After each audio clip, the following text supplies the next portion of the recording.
Hi guys, Festin here, and welcome back to Cartoon Theory. As some of you might know, I wasn't that big on how VeggieTales turned out in 1998. Don't get me wrong, I love how Lyrick Studios was able to bring VeggieTales to mass markets all over the country, but I want to figure out why 1998 was a bit off for the show in my opinion. After all, no TV series is perfect. Well, let's start off with the re-rendered opening. I'm against it, animation-wise, but it felt weird seeing no clips of the first two shows other than the following of the 9. When Lyrick Studios began to release the videos, under supervision by Big Idea, I wasn't expecting them to use the re-rendered intro for their re-releases.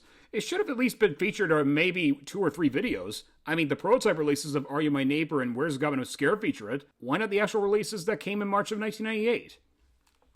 In fact, the people at Big Idea initially had plans to use the classic opening and the old logo one more time for Man Blueberry, as proven in this concept art that Joseph Pulich did of the cover, and released it early that year in 1998. But I guess someone in the crew, possibly Phil Vischer, must have realized the 1984 to 1997 theme song just wasn't going to work again. So they decided to wait until summer 1998 to release the episode with the re-rendered theme song.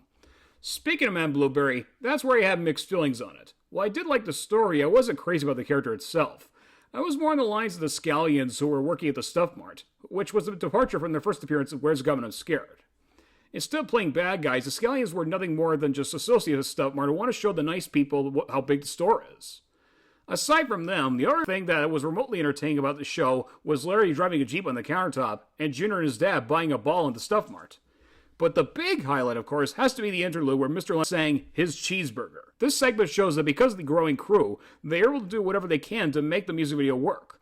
Unfortunately, it was part of the song The Sabu incident that occurred to Josh McWall that Archibald, without thinking clearly, decided to terminate Larry's job of doing silly songs, without Bob's consent. Now, I would have been fine with an okay storyline like Man Blueberry if the closing countertop didn't have Bob and Larry crying over the ending. I mean, come on, it was just a story. No need to be upset about it. Thankfully, all this was saved by Jean-Claude's impatience in the What Have We Learned song.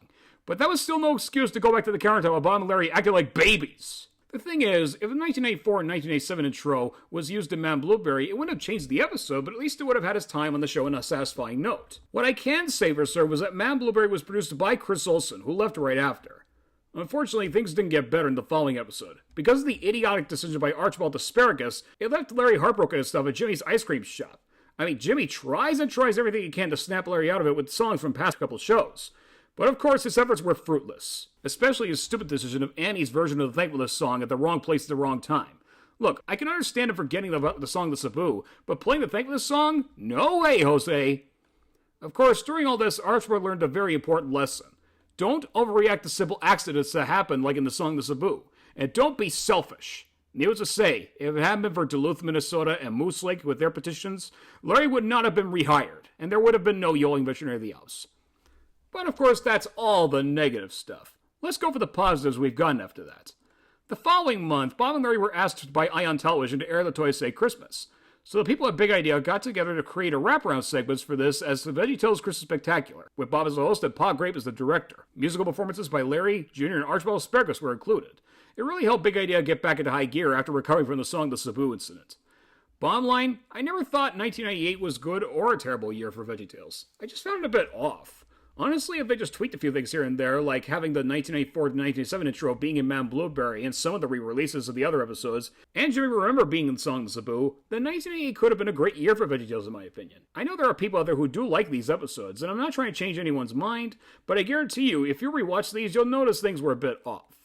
However, I will give the year points because it was around the time that Mike Naraki wrote and directed the stories and not just Phil Vischer, with Phil himself writing and directing the Christmas stuff.